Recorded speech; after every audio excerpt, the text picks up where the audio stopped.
Olá, bem-vindos a mais um episódio do nosso podcast Podes Confiar.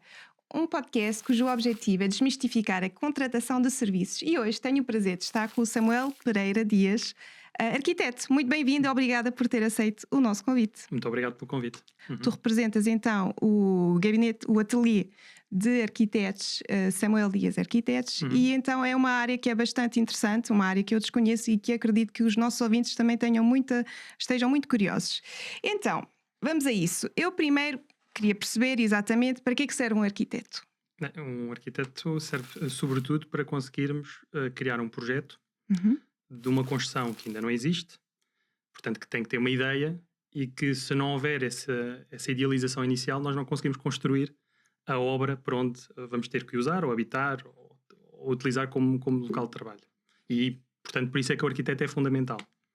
Falas de construção nova, então e reabilitação também? É a mesma coisa, sim. Também Ou seja, é envolvido o arquiteto? Sim, sempre. Ou seja, aquilo que nós estamos a falar sobretudo é que falamos sobre espaço. Não é? Portanto, e muitas vezes nós não nos apercebemos desse espaço, mas onde estamos até atualmente, nós estamos num espaço. E vivemos a maior parte do nosso tempo, portanto 90% praticamente do nosso tempo é dentro de espaços fechados. Quer sejam edifícios existentes, edifícios novos, e qualquer processo de transformação, ou de uma situação existente, de um espaço existente, requer uma ideia de espaço, um conceito e a materialização através de um projeto. Muito bem. Então, mas existem situações nas quais é obrigatório haver arquiteto? Sim, ou seja, nós poderíamos dividir entre dois princípios de projetos diferentes. O primeiro, que são os projetos que têm um quadro legal, ou seja, todos os projetos têm quadros legais, mas aqueles em que legalmente nós somos obrigados a instruir um projeto numa Câmara Municipal ou noutra entidade que tem que emitir parecer. E nesses casos, o arquiteto é obrigatório, não é uma questão opcional. No entanto, quando queremos fazer projetos que envolvam alguma transformação e que têm um quadro regulatório que não obrigam o projeto numa Câmara, portanto não existe a obrigação da contratação de um arquiteto do ponto de vista legal, mas no entanto é sempre recomendado e isso fortemente aconselhado. Se calhar, para contextualizar, davas um exemplo. Por exemplo, imaginemos, queremos construir um edifício de raiz, Sim. uma casa. É obrigatório um arquiteto, porque é obrigatório um projeto numa Câmara Municipal. Imaginemos que existe uma casa existente, mas nós queremos ampliá-la, ou seja, queremos aumentar a área ao solo ou eventualmente em altura. É obrigatório também um arquiteto na Câmara. Ou eventualmente até só alterar fachadas. Imaginemos que nós temos janelas pequeninas e que nós achamos que devíamos aumentar a capacidade de iluminação da casa. Portanto, a alteração só do tamanho das janelas também é considerada uma alteração de fachada e, portanto, é obrigatório ter um arquiteto que faça o projeto e que se entregue na Câmara. No entanto, existem outras alterações. Imaginemos uma alteração que é retirada de paredes interiores, portanto que não tem qualquer tipo de comportamento estrutural e, portanto, altera totalmente a fisionomia do espaço. Legalmente não existe a necessidade de entregar um projeto na Câmara. No entanto, como é óbvio, se nós começarmos por falar que é essencial para as ideias e para a transformação do espaço ter um arquiteto envolvido, porque são os arquitetos que estudam essas matérias, então é sempre aconselhável ter um arquiteto em qualquer procedimento. Muito bem, então nós estamos aqui a falar muito de regulamentação, quer dizer que é uma área regulamentada, é, sim, certo? E eu ouvi falar da Ordem dos Arquitetos. Isto podes explicar melhor o papel dessa ordem? Sim. Primeiro, só fazer uma divisão entre duas perspectivas de regulamentação. Nós temos uma regulamentação que vai desde os regulamentos nacionais e até aos planos municipais e técnicos. Portanto, ou seja, a regulamentação que nós temos é muito vasta, muito diversa e que envolve em todas as partes de procedimento do desenvolvimento de um projeto. Portanto, isso é um dos aspectos do quadro regulatório que nós temos da nossa profissão. A outra tem a ver com aquela que a Ordem dos Arquitetos é responsável, que tem a ver com os deveres e direitos e responsabilidades que os arquitetos têm especificamente. Ou seja, o papel da Ordem dos Arquitetos é sobretudo regular a profissão, ou seja, quais é que são os serviços que são considerados próprios dos arquitetos e que só os arquitetos é que podem fazer, e também são eles que avaliam a conduta, não é, a deontologia que os arquitetos prestam. Muito bem. Então, e relativamente ao ateliê Samuel Dias Arquitetos, há quanto tempo é que o ateliê existe? Há 5 anos, portanto fez 5 anos em abril, portanto o ateliê foi iniciado em 2019, portanto, em abril de 2019, e começou por ser uma estrutura pequena, que entretanto fomos aumentando e depois fomos reduzindo, portanto, à medida do trabalho, porque o trabalho de arquitetura é um trabalho flutuante, não é? Portanto, há momentos onde temos muito mais trabalho e momentos onde temos projetos mais pequenos de menor dimensão. Então, e qual é a área de especialização do ateliê? Ou seja, nós, especificando, por exemplo, dizendo que faríamos um projeto de uma determinada tipologia ou de uma determinada unidade, nós somos abrangentes, somos genéricos nesse sentido. Ou seja, tanto fazemos habitação, remodelações de apartamentos, hotéis, restaurantes, unidades de cuidados intensivos, centros de saúde, isso somos vastos a esse nível. Ok. O que temos é, em todos os projetos, temos uma abordagem, que essa é que é a nossa área de especialização, numa perspectiva sustentável dos projetos. E não sustentável numa perspectiva agora quem está na moda, portanto, falar de sustentabilidade, mas mesmo abordando a sustentabilidade dos projetos, quer sejam em nível da eficiência energética, mas também com a escolha dos materiais, há uma perspectiva responsável de onde é que eles vêm e no fim de vida das obras para onde é que eles vão, e perceber também os custos associados à manutenção e ao investimento, mas também à perspectiva do uso, porque a sustentabilidade não é só ambiente, portanto é um equilíbrio entre 3 pilares, social, económico e ambiente. Muito bem.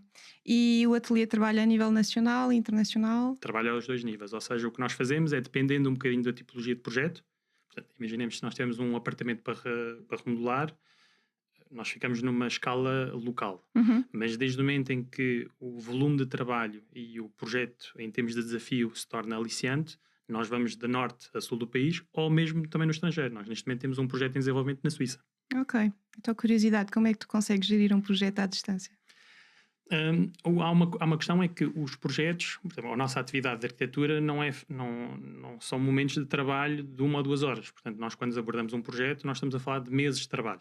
Portanto, e parte desse trabalho é contacto físico, portanto, contacto cara a cara com clientes, com entidades, com engenheiros, parceiros, mas grande parte do trabalho é um trabalho no ateliê. Portanto, de trabalho não ao estirador, que já não existem estiradores, ou ainda existe, mas já não trabalhamos dessa forma, mas é um trabalho mais a equipa reduzida dentro do ateliê. Ok. Nós utilizamos, e a pandemia veio um bocadinho acelerar esse processo, que é reuniões eventualmente com clientes à distância, permite-nos, através das novas plataformas digitais que utilizamos, ou com engenheiros, ou com clientes, ou com parceiros. E isso simplifica-nos um bocadinho a noção da distância relativamente àquele projeto.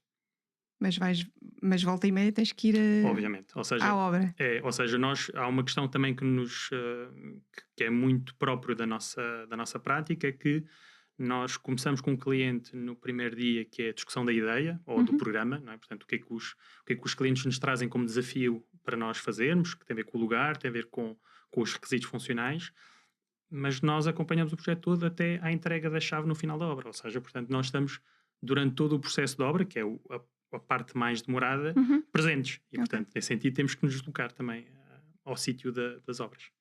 Então quer dizer que um arquiteto inscrito na Ordem dos Arquitetos em Portugal pode trabalhar na Europa? Pode. Ou seja, existem protocolos de reciprocidade entre os vários países europeus.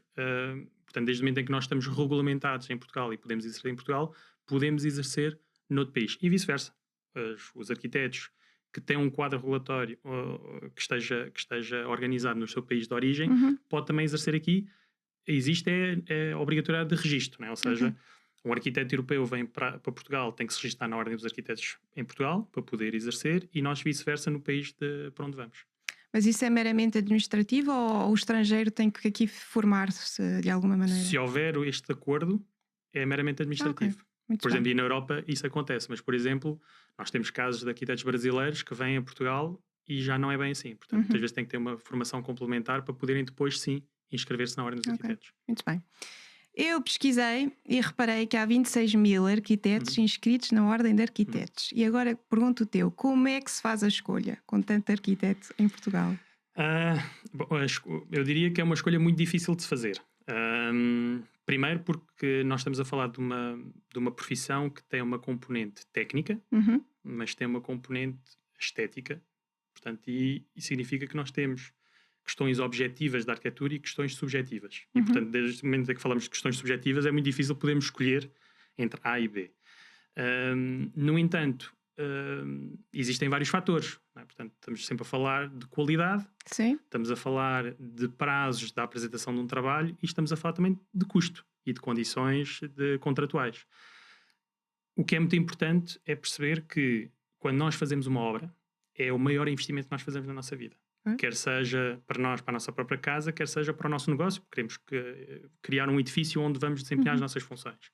E, portanto, muitas vezes o custo, apesar de ser uma parte importante, não deveria de ser a parte mais importante na escolha do arquiteto. Porque, primeiro, os honorários não corresponde a uma pequena parte daquilo que vai ser um investimento, mas com o arquiteto e com os engenheiros, a equipa de projeto bem escolhida, os custos de obra vão ser otimizados, vamos ter a maior qualidade possível em termos de resultado, e, portanto, a escolha deve requerer, sobretudo, sobre os projetos que aquele gabinete ou aquele ateliê de arquitetura já realizou, a capacidade, a experiência profissional e, sobretudo, ter empatia com o trabalho dessa pessoa, porque é um trabalho artístico e, portanto, tem que haver aqui um ponto de encontro entre aquilo que são os desejos do cliente e aquilo que é a capacidade ou também o desejo de cunho e de desenho que o gabinete de arquitetura tem. E como é que nós podemos ter a certeza que o arquiteto em questão está inscrito na ordem? Isso é muito fácil. Podemos ir ao site da ordem. Existe um site na ordem, conseguimos encontrar o diretório, escrevemos ou o nome do arquiteto que nós queremos, ou então pedimos-lhe o número da ordem dos arquitetos que ele tem, e coloca-se lá aqueles dados, e se aparecer lá o registro, é porque está registado e está ativo. Se não, é porque não está. E vamos dizer que um arquiteto diz que não está inscrito, não sei qual é a desculpa, qual é o risco de adjudicar uma obra a um arquiteto que não está inscrito na ordem? Primeiro é ilegal. É ilegal. É logo à partida, não é? Porque quer dizer, ilegal. Vou fazer aqui um parênteses. Depende, outra vez, se nós estamos a falar de uma obra que é sujeita a controle prévio na Câmara ou não. É claro que depois existe aqui uma linha ténue que é e um projeto que não é necessário entregar na Câmara, não é? Portanto, mas eu tenho uma pessoa que diz que é arquiteta ou que já foi arquiteto, será que essa pessoa nos pode fazer o projeto? Do ponto de vista da necessidade de haver um procedimento administrativo na Câmara, como não é necessário entregar, portanto não há necessidade de ter uma assinatura oficial. No entanto, a Ordem dos Arquitetos e no quadro relatório do regulamentar da Ordem dos Arquitetos define claramente aquilo que nós consideramos os atos próprios da profissão de arquiteto. E os atos próprios da profissão de arquiteto, eu não preciso de entregar um projeto numa Câmara para saber aquilo que é um projeto de arquitetura. E, portanto, os projetos de arquitetura obrigatoriamente têm que ser feitos por arquitetos inscritos na Ordem dos Arquitetos. É um bocadinho como a Ordem dos Médicos, não é? Nós não precisamos ter uma consulta no hospital, não é? Para ter uma consulta, um ato médico. Um ato médico pode ser prestado quase por um médico que te dá um conselho, não é? Portanto, ou que te dá uma consulta, mesmo que seja um aspecto informal. Mas só os médicos é que podem fazer atos médicos. Certo. É? Portanto, e aqui na Ordem dos Arquitetos é muito semelhante. Muito bem.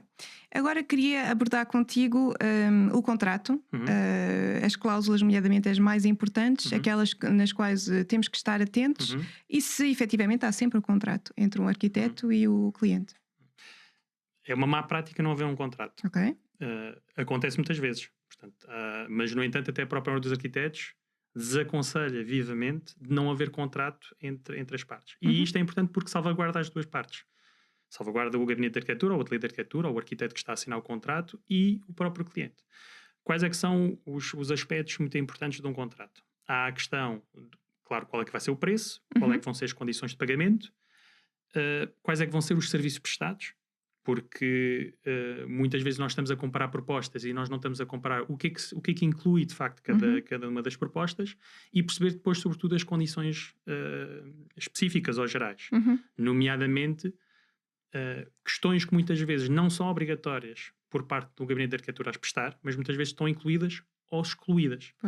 Nomeadamente, há procedimentos de acompanhamento de obra no final, portanto, tem a ver com as certificações que são feitas, se esse arquiteto vai apoiar o cliente a fazer essas certificações ou não. As questões também das revisões de projeto que há, ou seja, ou das variantes, por assim dizer, porque um projeto de arquitetura pode ter X variantes de ensaio ou de experiência para perceber se aquela ideia quer avançar para a frente, mas depois perceber em cada momento da fase de desenvolvimento do projeto se pode voltar atrás ou não. E se voltar atrás, quais é que são os sobrecustos relativamente à proposta ou não. Porque muitas vezes nós temos propostas que nós encontramos muito económicas, muito competitivas, mas depois é uma variante. Portanto, as pessoas querem arquitetos, por favor, façam uma variante diferente e depois já se estão a cobrar esses trabalhos. Portanto, é preciso ter em consideração esse trabalho e perceber também como é um desenvolvimento de uma prestação de serviço a longo prazo, portanto, tem muito tempo, perceber também se um projeto acaba a meio, por um motivo qualquer, ou na fase do estudo, ou na fase do licenciamento, o que é que são os montantes devidos também relativamente aos projetos. Normalmente devem ser sempre pagos aquilo que foi efetivamente feito. Não é? E daí também é muito importante nós termos este trabalho de desenvolvimento por fases para fechar momentos. E há uma parte de pagamento que é devido nesse momento e depois há uma segunda fase, um segundo momento que arranca dali para a frente. Ok. Então, e para os nossos ouvintes, o que é que tu aconselhas, por exemplo, no contrato, eles se calhar não pagarem o total? Não sei, há arquitetos que podem já pedir o custo todo do projeto à partida? Ou seja, como é que nós temos, quais são os cuidados a ter? Bom, eu aqui há aqui questões que me fogem do controle, eu não sou jurista, portanto há coisas que eu não tenho a certeza se, do ponto de vista contratual, podem ser feitas ou não. Agora, se me perguntares que se há arquitetos que eventualmente peçam a totalidade de um serviço, presumo que eventualmente possa até pedir. No entanto, eu não o faço nas minhas propostas e o desaconselho quem eventualmente paga um serviço, que é, lá está, que é um trabalho de longo prazo, portanto vai ser avultado, não é? E que se tu pagas hoje, logo à entrada, a totalidade, e só vais receber daqui o projeto daqui a 5 ou 6 meses, ou 3 ou 4, não interessa, dependendo um bocadinho da escala do projeto, é um investimento muito grande sem ter garantias de facto que a pessoa vai ser cumpridora. Pois. Ao contrário, a mesma coisa. Também não aconselho que os arquitetos comecem um projeto e comecem a criar ideias e desenvolver soluções sem qualquer tipo de adiantamento ou de uma solução intermédia do ponto de vista financeiro, porque também sabemos que há clientes que provavelmente ou mudam de ideias a um determinado momento ou eventualmente se calhar podem também não ser muito sérios. E portanto a melhor forma contratual do ponto de vista de preço é terem primeiro uma gestão de projeto que é clara, portanto explicar que vai haver um momento para uma ideia, que é aquilo que nós chamamos de um estudo prévio, uma parte de um licenciamento, uma parte de um projeto de execução e uma parte depois de obra. E como essas fases estão muito claras, também a proposta do ponto de vista financeiro de preço deve estar elencada nesses momentos. E portanto sabemos que fazemos uma parte, recebemos uma parte, fazemos uma segunda parte, recebemos uma segunda parte. Então, e no contrato não deveria haver aqui uma cláusula sobre cancelamento? Vamos dizer que ou porque o projeto afinal, não sei, foi rejeitado pela Câmara, ou porque lá está, mudaram tantas vezes de ideia que afinal já não é aquilo que eles querem e querem pôr em pausa o projeto, ou porque não se dão com o arquiteto. Ou seja, esta cláusula de cancelamento encontra-se no contrato? Sim. Ou deveria haver uma cláusula de cancelamento? Deve, eu aconselho-a e nos meus contratos está lá. Ou seja, precisamente que é para explicar, venha um bocadinho dentro do seguimento da minha outra resposta. Sim. Que é, imaginemos que nós fazemos um estudo prévio, que é a fase inicial. E nós desenvolvemos a ideia, ou até fazemos 2 ou 3 variantes, e o cliente até escolhe aquela variante e está tudo bem, e foi pago aquele momento. Mas de repente é importante saber que dali para a frente o cliente vai verificar do ponto de vista de financiamento se é possível fazer aquele projeto, e imaginemos que não é possível. Portanto, como é óbvio, não faz sentido o cliente pagar agora as fases posteriores, licenciamentos e projetos de execução e acompanhamento de obra, se o arquiteto não vai fazer essas prestações, porque o projeto vai acabar naquela fase de estudo prévio. Portanto, isto é realmente claro. A pergunta é nos casos onde estamos numa fase intermédia. Portanto, ou seja, nós não fechamos uma fase por completo, né? Imaginemos que fechamos o estudo prévio, fizemos o licenciamento e estamos a meio do projeto de execução. Né? Portanto, estamos a meio de uma fase. E de repente o cliente ou muda de ideias, portanto tem uma vontade, olha, vou cancelar este projeto, até porque até pode não ter razões a ver com o projeto, pode ter a ver, olha, vou comprar um terreno ao lado e portanto nós vamos cancelar este projeto e vamos se calhar até fazer outro ali. É importante perceber que se calhar havia previsto 500 horas de trabalho naquela fase de projeto de execução e se calhar até já foram feitas 250 horas. Como é óbvio, as cláusulas de cancelamento prevêem conseguirem ser reacerçadas ao arquiteto aquelas horas de trabalho, porque se as fez, independentemente da escolha, é importante que sejam pagas. Mas pode acontecer ao contrário. Imaginemos que é um projeto que o arquiteto geriu mal, portanto começou a fazer o estudo prévio, avançou para a fase de licenciamento a fazer trabalho, não é? Portanto, sem ter tido uma aprovação formal do estudo prévio por parte do cliente. De repente fez ali mais 100 horas, ou 200 ou 300, o dono de obra, portanto o cliente, pode dizer não, eu pago-lhe só o estudo prévio e não lhe pago as fases posteriores porque avançou sem a minha autorização formal e a minha aprovação formal do projeto. E portanto a cláusula de cancelamento ela é importante para os dois lados. Mas esta validação formal é o quê? Um e-mail? Sim, é uma ata. É assim, depende depois da formalidade que se faz em cada projeto. Ou seja, em projetos grandes, Faz temos sempre uma ata. sempre Ok. atas. Portanto, Muito eu faço bem. sempre atas, por exemplo, num projeto de alguma dimensão. Quando são projetos pequenos, um apartamento ou uma casa, nós utilizamos o e-mail como se fosse uma ata. Não é? Portanto, fazemos, no final de cada reunião, eu faço um e-mail, Depois digo os temas resumos. que foram abordados e, portanto, aquilo tem uma validação daquilo que foram as decisões. Até pode não ser até no final só da fase, porque o final da fase é relativamente simples. Nós enviamos o projeto por e-mail e em papel e, portanto, existe ali uma prova formal que depois foi aprovado porque o cliente autoriza-nos a avançar para a fase seguinte. Mas imaginemos nos casos onde fizemos várias variantes, às tantas o cliente aprovou aquela variante e nós começamos a desenvolver, mas ainda dentro daquela mesma fase, é importante que, se houver essa validação, nós a registremos. Pois claro. Não é? Portanto, e esse é um bocadinho os protocolos que nós seguimos. Abordaste aqui um tema que eu não tinha pensado, que é as horas. Como é que eu, dona de obra, posso controlar as horas que estás-me a dizer que estás a trabalhar? Isto tem a ver com confiança. Ok. Não há grande hipótese. Assim, existem programas de controlo da nossa parte, ou seja, onde nós trabalhamos e registramos as nossas horas de Ok. trabalho, mas mesmo esse registro portanto, não é biométrico. Portanto, Sim. sou eu que as coloco. Mas e, tu portanto, partilhas esse registro? depende do modelo de contrato. Se o modelo de Ok. contrato for feito à base das horas, do Sim. número de horas, partilhamos. Se for numa espécie de forfé, não é? Chave na mão, que é... E isto acontece muitas vezes. Imaginemos que eu estimo, por um determinado projeto, vou passar 1000 horas divididas nas diversas fases. Se eu fizer uma proposta ao cliente que seja um montante forfé, se eu tiver passado 1100 horas, 1200 horas, eu não vou cobrar 1200 horas, vou cobrar as 1000, porque é um Porque era um forfé. forfé. Se, por exemplo, o contrato estipular que é ao número de horas, então nós vamos faturar todas as horas e aí somos muito mais responsáveis e temos de ser muito mais transparentes para explicar em que dias é que estamos mesmo a trabalhar, ou durante a semana, olha, vamos dedicar X% do nosso tempo no desenvolvimento deste projeto. Tinha aqui também uma pergunta que tem a ver com a prestação de serviço. Eu, se bem percebi, há de haver aqui várias fases que nem todos os donos de obras precisam de arquiteto, ou seja, há aquele arquiteto que vai até ao fim da obra, que verifica que a obra está efetivamente bem feita, mas também é possível só ter o arquiteto para os planos. Ou seja, a divisão que tu estás a fazer é a divisão entre aquilo que é o quadro regulatório de uma instrução de um processo de uma Câmara Municipal do resto. Tal como estamos a falar, se há projetos que não requerem licenciamento, nós sabemos que existem pessoas que começam a fazer obras em casa sem consultar um arquiteto, sem fazer projeto. Sim.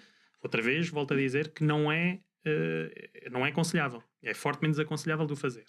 Da mesma forma que há uma divisão do ponto de vista regulatório, que é, se estivermos a falar de obras privadas, a obrigação que um cliente tem é nas obras sujeitas a controle prévio, portanto, entregar na Câmara, ter o estudo prévio e o licenciamento contratualizadas. E, portanto, o arquiteto vai até o licenciamento e entrega um projeto na Câmara. Isto é a obrigação. O projeto de execução, que é o desenvolvimento daquele projeto, de forma muito mais rigorosa. Portanto, a diferença, por exemplo, entre um licenciamento, para dar um exemplo, e um projeto de execução é, nos desenhos de um licenciamento, eu tenho uma parede desenhada com 2 linhas exteriores e eu não tenho a forma como aquela parede é toda construída por dentro. As várias camadas. Num projeto de execução isso já vem. Já vem os detalhes com os rodapés. Vêm as escolhas dos puxadores das portas, as dobradiças. Todo o acabamento até à referência do material, da marca e da tipologia. Portanto, são coisas que fazem parte do projeto de execução e não do licenciamento. Mas aí a Câmara já não está envolvida? A Câmara não está envolvida. Só vai até o licenciamento? Só vai até o licenciamento. Portanto, ou seja, se no quadro regulatório aquilo que nos obriga é que existe a presença obrigatória de um arquiteto ao licenciamento, aquilo que muitos donos de obra acabam por fazer é contratualizam até o licenciamento e não contratualizam o projeto de execução. O que é um erro. Sim. Porquê? Porque se tu me perguntares agora, então e nas obras públicas? Estavas a falar obras privadas e obras públicas. Nas obras públicas é obrigatório um projeto de execução. Portanto, e isto é um bocadinho o contrassenso, que é, se nós percebemos as mais-valias que há um projeto de execução, e são quais? É detalhar um projeto exaustivamente para podermos dar ao empreiteiro uma espécie de manual de instruções de como é que ele vai executar a obra, desde a escavação até à última pintura e à última limpeza na obra. Portanto, isso é que é um projeto de execução.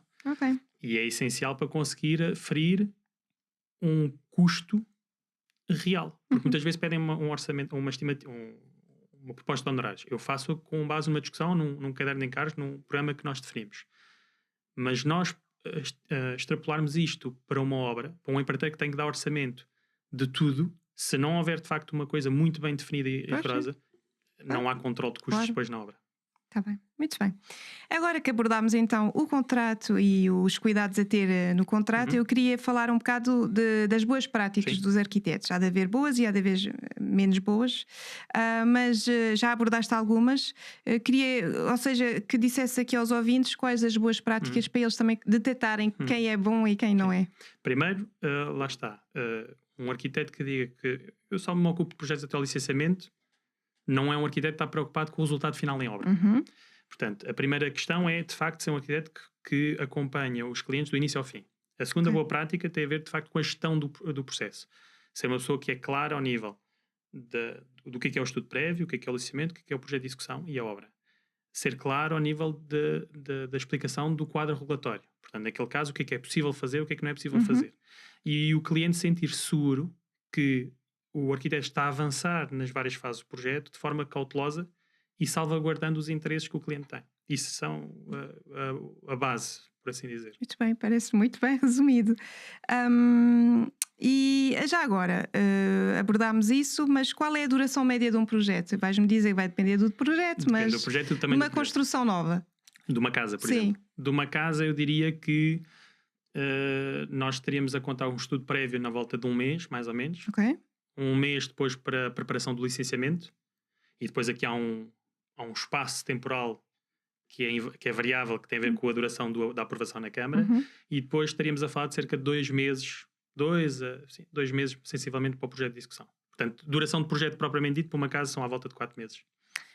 E quer dizer que é o arquiteto que acaba por arranjar o empreiteiro e todas as pessoas que vão fazer com que a obra seja feita? É assim, nós temos assistido hoje em dia a muitas questões, muitas vezes os arquitetos chave na mão, que é um bocadinho o arquiteto que encontra o empreiteiro e muitas vezes, do ponto de vista orçamental, o cliente até está a pagar o arquiteto a empreitada. Isso não é muito comum, mas acontece de vez em quando. Eu o desaconselho. Porque o objetivo de nós contratarmos um arquiteto é termos alguém imparcial, que não vai ter benefício nenhum no valor da obra. Portanto, nós estamos a pagar o arquiteto para o seu projeto, portanto, para aquilo que é a prestação intelectual da realização do projeto e, portanto, o cliente deveria ter sempre um contrato com o arquiteto e um contrato depois com o empreiteiro. Agora, como é óbvio, existem clientes que nós temos que são investidores imobiliários e, portanto, eles já conviveram, já contactaram e já colaboraram com muitos empreiteiros e, portanto, eles próprios fornecem-nos uma lista de quais é que são os empreiteiros a consultar no processo de concurso. Mas existem outros clientes que é a primeira vez que estão a fazer uma obra e, portanto, não têm conhecimento. E, portanto, o que nós fazemos é nós ajudamos a definir uma lista de empreiteiros a consultar, mas lá está. Nunca a uma só empresa. Eu sou sou muito defensor de que devemos ter pelo menos 3 propostas de orçamentos com base sobre o nosso caderno de encargos, sobre o nosso mapa de trabalhos e o nosso projeto de execução de 3 empresas para podermos comparar os valores e ajudarmos os clientes a escolher quem é que é o empreiteiro que vai fazer a obra. Depois é uma decisão sempre do cliente, como é óbvio, porque é ele que vai ter uma relação contratual, mas nós aconselhamos e assistimos nesse processo. Ou seja, isto faz parte do teu serviço, fazer esse tal concurso e analisar as propostas junto dos clientes, é isso? Sim, mas aqui é importante fazer aqui uma distinção. É porque existe um interveniente que nós não falámos ainda aqui, mas que existe depois na fase de obra, que é, nós primeiro temos um interveniente que é a equipa de projeto, que ela é encabeçada pelo coordenador de projeto, que é o arquiteto, num projeto de arquitetura. Depois nós vamos fazer um concurso de empreitada, com base no projeto de execução, perceber quem é que é a empresa de construção que vai ganhar aquela obra. Quando entramos em obra, existe um outro interveniente, que é aquilo que nós chamamos a equipa de fiscalização, de direção de fiscalização. Essa equipa de fiscalização não é a equipa de projeto. Portanto, é uma outra equipa que é também composta por engenheiros e arquitetos.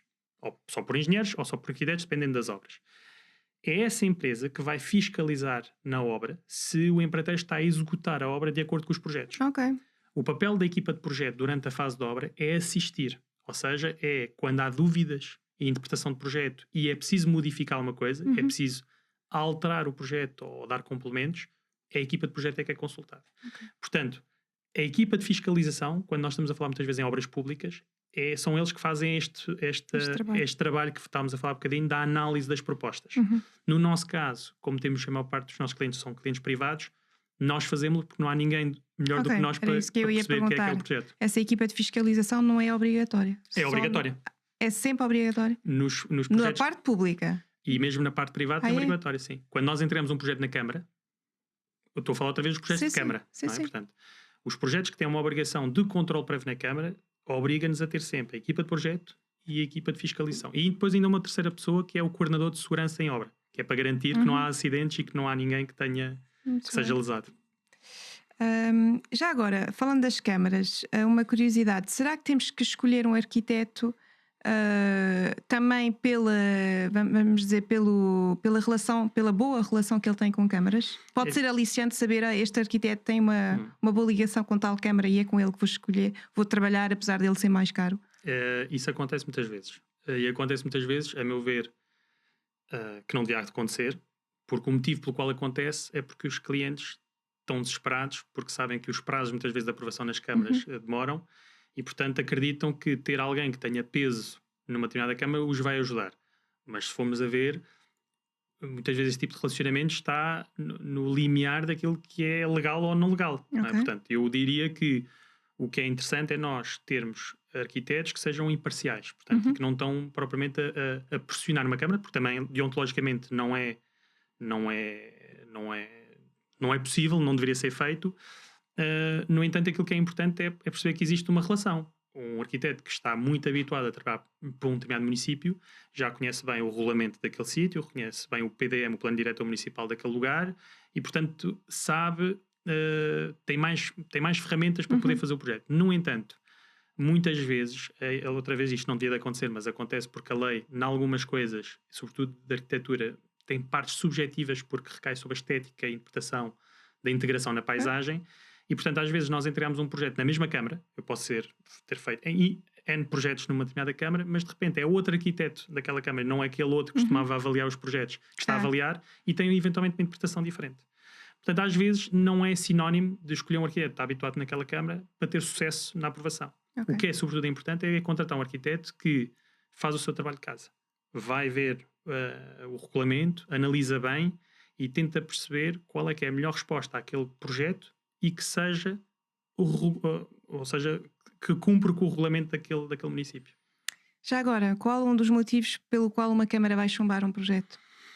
Bom, há os objetivos relativamente evidentes, não é? Portanto, se não cumpre com critérios métricos, nomeadamente afastamentos às distâncias que são regulamentadas, número de pisos, a altura que as fachadas têm que ter num determinado sítio, índices de utilização, que quer dizer a relação entre a área de construção possível com a área do terreno. Não é? Portanto, se não cumprimos com alguns destes requisitos métricos, isto é simples, vai ser chumbado e é claro. Outros motivos pelos quais às vezes as câmaras chumbam projetos, e aí existe uma grande discussão na comunidade entre arquitetos que tem a ver de facto com estas questões de sensibilidade, que é se o projeto se adequa àquele sítio, se esteticamente é agradável, se a composição das fachadas é harmoniosa. Portanto, há determinadas questões como é subjetiva, e eu acredito que a responsabilidade de viver com o ónus, quer seja de ser aplaudido pela comunidade, ou quer seja de ser criticado, deve ser o autor do projeto.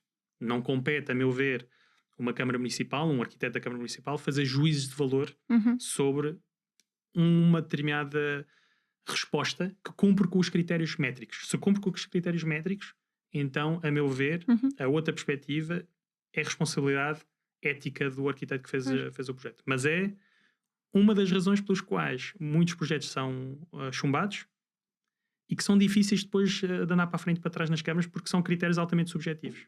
Ok, muito bem. Vamos então passar às mais práticas dos arquitetos. Já abordaste algumas, mas para os ouvintes aqui também detectarem o que é quais são as mais práticas quando se é arquiteto. O que é que tu já viste, que histórias que já ouviste? Podes dar aqui alguns exemplos? Bom, a primeira má prática é um bocadinho o oposto daquilo que estamos a falar, que é basicamente eu pegar num projeto, nós fazemos uma primeira reunião e de repente nunca mais voltamos a falar e eu entrego-te um projeto final acabado e com uma fatura em cima. Portanto, isso é uma má prática porque não houve qualquer diálogo. Sim. A segunda má prática é com receio, muitas vezes, da exposição, não é? De se expor perante aquilo que é o seu trabalho. Há muitos arquitetos que tendem a não ser muito claros qual é que é o quadro da regulamentação naquela Câmara, o que é possível fazer, o que é que não é possível fazer, porque muitas vezes têm receios que os clientes percebam as fragilidades que o arquiteto tem e que possam eventualmente lhe serem imputados responsabilidades. E, portanto, existe muita falta de transparência muitas vezes por alguns arquitetos. E isso é uma má prática. A terceira, a meu ver, que é a ideia do arquiteto artista que não quer saber, na verdade, aquilo que são os requisitos do cliente. Eu acho que é importante perceber, e nesta relação entre cliente e arquitetos, que o arquiteto não é um desenhador. Ou seja, um arquiteto não está aqui para desenhar aquilo que é a imagem que o cliente tem da sua casa. O papel aqui é um papel de parceria a que nível? O cliente expõe requisitos, vontades, desejos, e o arquiteto faz essa interpretação. Mas tem que materializar uma obra que é da sua autoria, portanto, que foi ele que a idealizou, mas que responde às vontades do cliente. Às vontades e ao budget. A vontades e requisitos, que nomeadamente o budget é também um deles, não é? E há arquitetos que têm esta perspectiva muito autoral e de repente, quando começamos a ver, nem o orçamento foi respeitado, nem os requisitos funcionais foram respeitados, não há nada que o cliente se reveja naquele projeto. Mas também é difícil, eu diria, se calhar, respeitar o tal budget, porque uma obra demora muito tempo, os materiais também acabam por aumentar, a mão de obra aumenta, e, ou seja, eu também acho que também não deve ser algo fácil estar a projetar um valor e manter esse valor. Daí que aquilo que nós fazemos estimativas de custos, não é? É uma estimativa. E isto é outra má prática, eventualmente, de gabinetes que não têm prática de obra, portanto não têm prática de receber orçamentos de empreiteiros, portanto não sabem o que é que as coisas custam. Portanto, e não podem fazer uma estimativa porque não sabem. Nós que fazemos obra, portanto acompanhamento de obra, e recebemos orçamentos com base nos nossos projetos de execução, nós sabemos aquilo que hoje eu sei quanto é que custa uma porta que eu desenhei com um determinado atributo, com um determinado acabamento, com determinadas ferragens ao dia de hoje, porque eu recebi por parte de 3 ou 4 empreiteiros preços para aquela porta. Portanto, eu tenho um preço de mercado. Mas mesmo os 3 empreiteiros não têm o mesmo preço. Portanto, há ali um intervalo. E isso permite-me a mim aferir uma estimativa de custos. O problema é que lá está. Nós começamos o projeto hoje em 2024, em agosto, mas provavelmente só vamos para a obra em agosto de 2025, por exemplo. E é claro, no período de um ano houve muita coisa que mudou. Houve inflações de preço. Daí que também uma boa prática de projeto é, quando nós estamos a fazer a nossa estimativa, fazemos, mas quando estamos na fase inicial para poder dizer ao cliente se é possível ou não, nós também temos de ter em conta um bocadinho aquilo que é a previsão da inflação dos custos. Uma questão fundamental é que nós fazemos estimativas em cada momento de fase. Ou seja, na fase do estudo prévio nós fazemos uma estimativa ao metro quadrado, porque não existe ainda muita definição de projeto, mas que tem a ver o metro quadrado em função, não é universal, é em função um bocadinho daquilo que é o nível de acabamentos e de qualidade que se procura. Quando chegamos depois à fase do projeto de execução, nós já conseguimos aferir uma estimativa de custo muito mais real. Há ali uma margem de erro, se calhar, de 5%, entre para cima ou para baixo em função do valor. Porquê? Porque temos o projeto todo detalhado e sabemos uma coisa.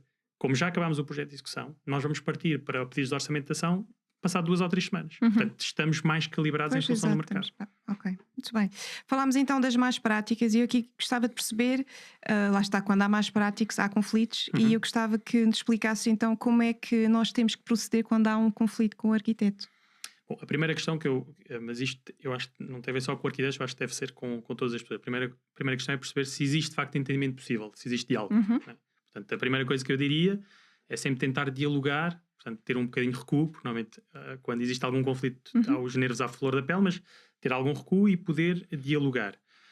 Se o diálogo de facto não funcionar, porque ultrapassou-se qualquer possibilidade, então a entidade a consultar é a Ordem dos Arquitetos. Portanto, é fazer uma queixa à Ordem dos Arquitetos daquele arquiteto e vai ser a Ordem dos Arquitetos que vai abrir um inquérito. Vai verificar se de facto as razões da queixa têm legitimidade para ser, vai perceber se de facto é uma causa imputável ao arquiteto ou não, e se for, vai haver uma sanção disciplinar. Ok. Então pode haver conflitos entre arquitetos e o empreiteiro? Sim, pode haver, que muitas vezes tem a ver com aquilo que se pensa que está muito descrito do ponto de vista de projeto, ou está bem descrito, que o arquiteto acha que está bem desenhado e está bem definido, e o empreiteiro acha que não, mas sobretudo porque tem a ver depois com custos, porque eventualmente pensou que conseguia fazer aquele detalhe com aquele valor e não o consegue fazer. E aí é sobretudo nessa zona que existe conflito, e depois com aquilo que é o nível de exigência que nós temos. Que muitas vezes nós podemos ter um nível de exigência com um determinado acabamento que o empreiteiro acha que já está bom e que nós, como somos exigentes, podemos achar que não está ainda. Ok, muito bem. Não abordámos este tema, mas acho que também é importante, tem a ver com o seguro e garantias Sim. que, não sei, que vocês arquitetos possam dar. Existe algum seguro, alguma garantia? Sim, legalmente nós somos obrigados a ter um seguro de responsabilidade civil sobre os Ok. nossos projetos, ou seja, sobre os erros que eventualmente os nossos projetos possam causar. Mas também os empreiteiros são obrigados a ter um seguro de responsabilidade civil também, e estes são obrigatórios, não é? Em ambos os casos. Depois existe um outro seguro que pode ser contratualizado pelo dono de obra, que é o próprio dono de obra que o contrata, para cobrir eventualmente alguma coisa que as seguradoras de ambas as partes, quer do empreiteiro, quer do arquiteto, não estejam a cobrir. E isso envolve depois não só erros de empreitada, como eventualmente custos associados a erros que algum projeto possa ter. Então qualquer arquiteto tem esse seguro. Portanto, os arquitetos têm para a componente de projeto, portanto, têm uma determinada franquia, um determinado montante máximo, Ok. não é? Portanto, porque na verdade, esses seguros não cobrem tudo, ou seja, não cobrem o valor todo da obra. Como é natural, é que existe uma correlação entre aquilo que é a parte daquilo o responsável e também que tem uma correlação depois com aquilo que são os honorários do serviço. Ou seja, quem terá sempre uma perspectiva mais de impacto de responsabilidade sobre o seguro vai ser o empreiteiro, porque ele é que, na verdade, o custo daquela obra é ele que o está a ganhar. Ok, muito bem. Vamos passar agora à rúbrica que eu chamo Perguntas Frequentes. São aquelas perguntas que os nossos ouvintes têm, que te colocam muitas vezes, certamente. E algumas curiosidades, então. Eu peço-te então para ser sucinto. Quais são os valores praticados em geral por um arquiteto?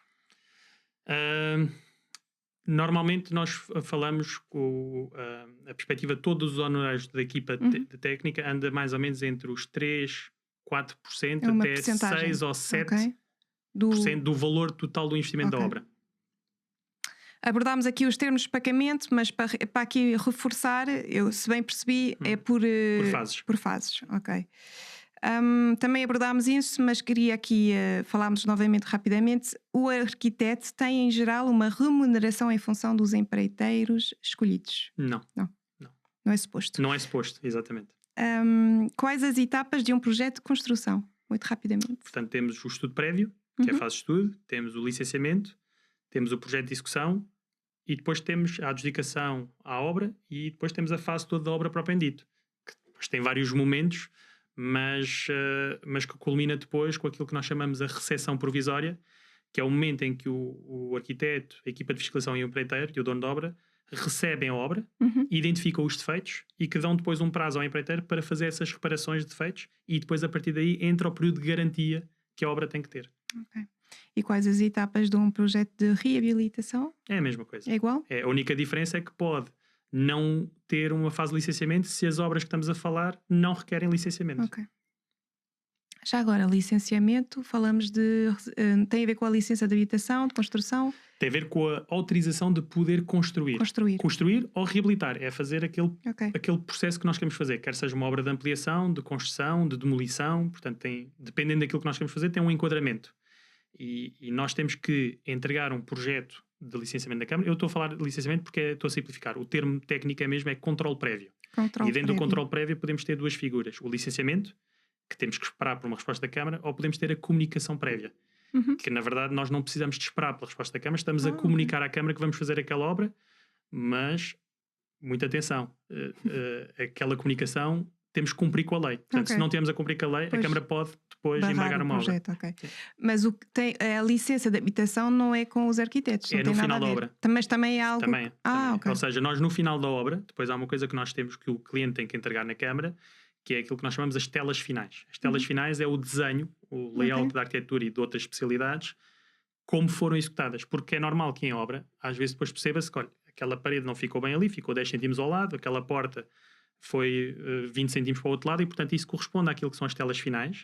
E temos uma série de outras coisas que temos que entregar, nomeadamente avaliações acústicas, o certificado energético final, portanto, e entre outra documentação, nomeadamente o termo de responsabilidade do diretor da obra, para que depois se entregue isso na Câmara Municipal, para que a Câmara Municipal antigamente emitia depois aquilo que nós chamamos uma licença de utilização. E só depois dessa licença de utilização é que podíamos habitar ou usar a obra. Exato.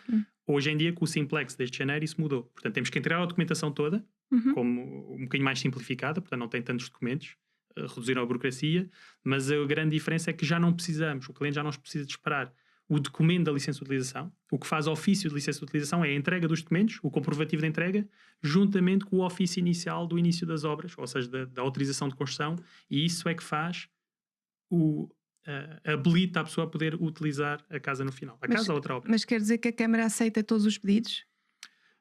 Por exemplo, a licença, o que estamos a falar é que desde o momento é que nós temos um projeto aprovado. Portanto, podemos construir. Sim. Aquilo vai gerar um número. Sim. Portanto, imaginemos que normalmente é um número 23 ou 23 do ano 2024. Em 2026, quando se acaba a obra, entrega-se aqueles documentos, portanto, telas finais e os outros documentos necessários, e o termo de responsabilidade do diretor de obra. O diretor de obra é um engenheiro ou um arquiteto que pertence ao empreiteiro, aos quadros do empreiteiro. E ele é que é o responsável pela execução da obra. E ele vai atestar que cumpriu com os projetos. Ok. E que as modificações eventualmente que estão feitas estão patentes nas telas finais. E com essa documentação, a Câmara aceita, porque está a pôr a responsabilidade sobre o diretor da obra, em conforme aquilo foi executado de acordo com aquilo que eles aprovaram. Se eventualmente se vier a verificar que houve falsas declarações, então a Câmara Municipal pode sancionar, portanto, através da ordem respectiva, o engenheiro ou o arquiteto que assinou aquele termo de responsabilidade no final. Muito bem. Quais são os prazos não falámos nisso, mas o expectável quando se pede o licenciamento, aquele primeiro licenciamento, o que é que nós podemos esperar? Há aqui um prazo para os nossos ouvintes saberem a partir de que momento é que eles já podem reclamar ou não? Agora a lei mudou. Antigamente tinha um determinado prazo fixado, mas agora em função do tamanho do edifício varia. Alargaram um bocadinho os prazos. Eu agora de cor não consigo dizer, portanto teríamos de ter aqui um contexto, mas podemos estar a falar nas obras pequenas cerca de 2 meses, nas obras maiores cerca de 3 ou 4 meses e nas obras muito grandes, portanto estamos a falar de mais de 2.000 metros quadrados, 6 meses. Okay. No entanto, quer o que se passava no passado, quer o que se passa ainda hoje em dia, muitas vezes com casas pequeninas, muitas vezes as câmaras não respondem no final de 2 meses, portanto muitas vezes pode demorar mais. Há câmaras muito boas, portanto funcionam muito bem, e nós temos mais ou menos o respeito daquilo que são os prazos legais, e temos outras que são de facto terríveis e passam largamente aquilo que é o prazo legal para poderem responder. Mas isso é porque eles têm muitos pedidos? A justificação é sempre falta de recursos, não é? Tem falta de recursos humanos, é variável. Portanto, eu diria que é também má organização, má gestão, e lá está, muitas vezes pronunciarem sobre temas que, no meu entendimento, não deveriam ser eles a pronunciarem-se. Portanto, devia ficar sob a responsabilidade dos autores. Muito bem. Queria abordar agora como é que o mercado, as tendências do mercado podem afetar a tua área de negócio. Nomeadamente, primeiro, queria falar sobre o tema que também é de caro, que é a sustentabilidade. Até que ponto é que agora não, já é um tema bastante falado, mas termos aqui construções mais sustentáveis, e em Portugal há aqui muito trabalho, até que ponto é que isto afetou ou teve um impacto no teu design diria eu, de obra. Sim. Eu diria que há um papel fundamental que a arquitetura tem na sustentabilidade, e sobretudo se falamos da sustentabilidade da perspectiva ambiental, que é a relação com a eficiência energética. Sim. E na eficiência energética, de facto, a arquitetura tem o papel passivo. Ou seja, o que é que isto quer dizer? Se nós orientarmos bem as casas, na boa exposição solar, se trabalharmos com sombreamento, portanto, se tivermos umas estratégias logo no espaço e no desenho da arquitetura, nós vamos ter casas que são mais eficientes energeticamente. Portanto, ela tem um impacto logo a partir. Sim. Portanto, eu nunca... Mas isso é numa nova construção. Numa nova construção. Numa obra de reabilitação, as variáveis também estão lá. Ou seja, o volume está organizado daquela forma, mas de repente, se eu quiser alterar a fachada, provavelmente eu não vou abrir uma janela, um janelão enorme, virado a poente, sem qualquer tipo de proteção solar. Portanto, ou seja, ela tem um impacto. Agora, a sustentabilidade não é só a eficiência energética. Mesmo quando estamos a falar de ambiente, estamos a falar da pegada ecológica com os materiais que nós estamos a escolher, portanto, o ciclo de vida que aqueles materiais têm, perceber se aqueles detalhes que nós estamos a fazer são de fácil manutenção, são fáceis de substituir. Por exemplo, se eu tenho uma pequena peça que é necessário substituir, o meu nível de durabilidade do meu sistema é muito maior do que se eu tiver que estar a destruir uma parte considerável daqueles materiais para substituir a longo prazo. E depois tem as outras duas variáveis que nós já tínhamos falado, que é a sustentabilidade não é só uma questão ambiental, é uma questão também de custos É um equilíbrio também, porque a sustentabilidade em prol do ambiente nós não podemos fazer disparar os preços das casas. Portanto, tem que haver um equilíbrio entre estas Mas duas temos coisas. muito essa ideia, não é? Temos, mas às vezes, em algumas coisas sim, portanto, determinados materiais ecológicos ou considerados ecológicos são mais caros. Mas porque são mais duráveis, não é? A nível de tempo de duração, se calhar, de ciclo de vida. Sim, alguns deles, nem todos. Portanto, e daí que há aqui uma distinção a fazer-se, que há materiais que estamos a falar, estamos a escolhê-los mais uma perspectiva ética e não só financeira, mas há outros que nós podemos escolher para reequilibrar a balança em termos de custo, sobretudo porque, ao que estás a dizer, são mais duráveis, portanto, diluídos no tempo, vão-nos ser mais económicos. Investimos mais agora para depois ser mais económico no futuro.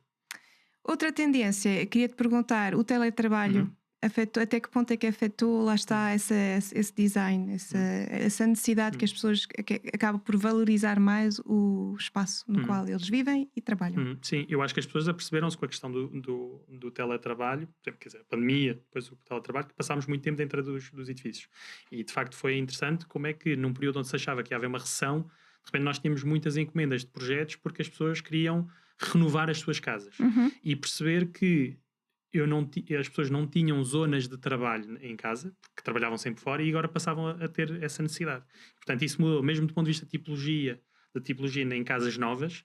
Antigamente assumia sempre espaços que eram claramente ou salas ou quartos de estar, e hoje em dia desenhamos espaços híbridos, zonas que tanto pode ser uma extensão da zona de estar, como pode ser uma zona mais compartimentada, que é para ser uma zona de trabalho no dia-a-dia. Muito bem. E agora, com a transição, passamos do trabalho para os jovens. Eu gostava de saber se o teu trabalho é apetecível para os jovens, se hoje em dia ainda há jovens a formarem-se. E pronto, é isso. Já foi mais, ou seja, eu na altura que eu entrei na universidade a média era de 17, 18 e hoje em dia anda nos 14, 15, portanto, o que significa que em termos de procura houve uma redução da procura para o curso de arquitetura. Há mais consciência que não é uma profissão, apesar de ser uma profissão de elite intelectual e de projeto e de trabalho, do ponto de vista remuneratório já não é das profissões mais aliciantes que há no mercado. E portanto os jovens já fazem esse equilíbrio, essa conta. No entanto, os que vão porque gostam muito e isto é uma profissão de paixão. Foi o teu caso? Que foi o meu caso, sim. Sim, isso foi uma das perguntas que eu deveria ter perguntado. Como é que tu chegaste aqui a essa área? Sim. Não, desde pequenino. Portanto, eu desde que me lembro que quero ser arquiteto, desde que tenho memória, portanto, eu tenho uma memória muito interessante da minha infância, que era o meu pai, para nos entreter a brincar, nós desconstruímos as caixas de cereais e fazíamos maquetes com as caixas de cereais, e portanto aquilo acho que criou um imaginário na minha cabeça de criação de espaços que naturalmente depois foi avançando até à maturidade. Muito bem. E agora, transitando dos jovens para as novas tecnologias, que é uma das tendências, eu queria saber até que ponto é que a inteligência artificial está a ser usada e se está a ser benéfico. Sim. Nós no ateliê nós trabalhamos também com uma coisa que nós chamamos BIM. Portanto, para quem lá em casa quiser ver, é escrever BIM, que significa Building Information Modeling, e basicamente é um paradigma completamente diferente de trabalho. Ou seja, significa que nós desenhamos, todos os nossos projetos já não são como se fosse à mão, em 2D, mas trabalhamos tudo em 3D. Mas aquele método de trabalho 3D não é um método qualquer, é um método que nós chamamos paramétrico. Ou seja, significa que nós trabalhamos com parâmetros e nós, ao editarmos os parâmetros, podemos alterar a forma e a geometria daquilo que nós estamos a propor. Se nós emparelharmos aquilo com algoritmos, portanto, nós podemos fazer desenho generativo. E, portanto, a inteligência artificial aqui tem um papel brutal de desenvolvimento. Que nós já estamos, nós e os outros gabinetes de arquitetura, a utilizar isto fortemente, ainda não. Portanto, há uma expansão relativamente elevada. Quando às vezes me perguntam, mas Samuel, tu não tens medo de ficar sem trabalho por causa da inteligência artificial? Não, porque lá está, se isto fosse um trabalho meramente técnico ou objetivo, a inteligência artificial podia de facto ter 100% desse trabalho. Não sendo, portanto, havendo uma parte criativa e subjetiva. Portanto, eu acho que aquilo que vai acontecer é os arquitetos utilizarem a inteligência artificial como uma ferramenta de apoio ao desenvolvimento dos projetos. Muito bem, sim senhora. E agora, vamos passar então à nossa última rubrica, que eu chamo Podes Confiar ou Desconfiar. E o que é isso? Vou então fazer-te algumas perguntas e tu vais-me dizer se é de desconfiar ou não com este arquiteto. Aqui é uma dinâmica que é para também os nossos ouvintes estarem atentos e perceberem se ouviram bem todas as dicas que tu disseste. Então vou passar a ler. Quando então, vamos supor que há vários arquitetos que te dizem que a Câmara nestes modos não vai aprovar o projeto e há um que diz que sim. É assim, à partida é de desconfiar. Só se ele está a ver qualquer coisa que todos os outros não estão a ver, mas normalmente é de desconfiar. Ok. Agora, confias num arquiteto que projeta uma obra sem ter em consideração o budget do cliente? Desconfio também. Nós devemos ter sempre consideração pelo budget, mesmo que às vezes corresponda a termos que dialogar muitas reuniões com o cliente para ter sensibilidade, porque às vezes os clientes têm determinada expectativa daquilo Sim. que podem fazer com determinado orçamento e que não é possível. E Ok. daí ser fundamental. Com um arquiteto não discute budget, é de desconfiar. É de desconfiar. Podes confiar num arquiteto que nunca vai à obra, ou seja, não vai ver o avanço nem agenda vistorias regularmente. Desconfiar e muito. Lá está, um arquiteto que não vai à obra é porque não está preocupado com o resultado final, nem tão pouco com se o projeto está a ser respeitado, se a ideia está lá ou até se está a ser, sobretudo, bem executado, para garantir, de facto, que o cliente não tenha problemas no futuro. Podes confiar num arquiteto que não consegue dar garantias no fim de uma obra. Garantias a que nível? De custos, prazos? Sim. Pronto, é assim, podes confiar, porque na verdade quando nós estamos a falar de prazo e de custos para uma obra, a responsabilidade é do empreiteiro. Ok. Portanto, é ele é que está a executar. O que acontece é que deves desconfiar se no desenvolvimento do projeto inicial ele não manifestou preocupações, nem com custos nem com prazos. Mas desde o momento em que existe um planeamento, foi demonstrado ao cliente qual é que é a expectativa e em que momentos de fase de obra, não é? Portanto, se vai desenrolar um cronograma de trabalhos. Se ele honestamente e de forma transparente te diz eu não posso garantir que a obra acabe neste dia, nem com este custo, é porque de facto está a ser honesto, porque há coisas que transcendem aquilo que é a responsabilidade que o arquiteto tem naquele caso. Por fim, podes confiar num arquiteto que está sempre a mudar os planos? Também depende. Eu diria que podes confiar, sobretudo se a mudança dos planos tem relações diretas com a procura da resposta, a melhor resposta possível, não é? Ou seja, sobretudo até porque nas reuniões com os clientes, sobretudo na fase de estudo prévio inicial, são os próprios clientes também que têm mudanças de vontades e de requisitos e porque vão maturando também as ideias. E portanto um arquiteto que demonstra também essa abertura, podes confiar porque mostra que ele está receptivo a encontrar a melhor solução. Se estivermos a falar de um arquiteto que está constantemente a alterar sem qualquer tipo de input por parte do cliente, de facto é porque é uma pessoa que não tem propriamente confiança naquilo que é o desenvolvimento do seu trabalho. Resumindo e concluindo, é importante haver uma boa comunicação e muita transparência entre o arquiteto e o dono de obra. Sim. Isso eu diria que é os pilares fundamentais e basilares para uma boa relação de projeto, sobretudo porque hoje em dia nós contratamos um arquiteto hoje e muito provavelmente nós vamos ter que dialogar com ele e se relacionar com ele, não só o processo de projeto, o processo de obra e muitas vezes para lá, a seja do processo de obra. Felizmente todas as experiências de trabalho que tive com os meus clientes foram sempre muito, muito boas, muito positivas e ainda hoje os nossos primeiros clientes que nós temos em Portugal quando regressámos em 2019 ainda nos convidam para ir fazer um churrasco e ir à piscina que nós desenhámos para eles no Algarve. Muito bem. E é nesta nota positiva que vamos então concluir o nosso podcast. Obrigada, Samuel. Obrigado, eu. Caros ouvintes, foi um prazer. Espero que tenha sido interessante. Eu aprendi imenso. Não é uma área fácil, mas acho que falaste muito bem e deu para perceber. Por isso, já sabem, no nosso podcast podes confiar. E até para a semana. Tchau. Obrigada, Samuel. Obrigado.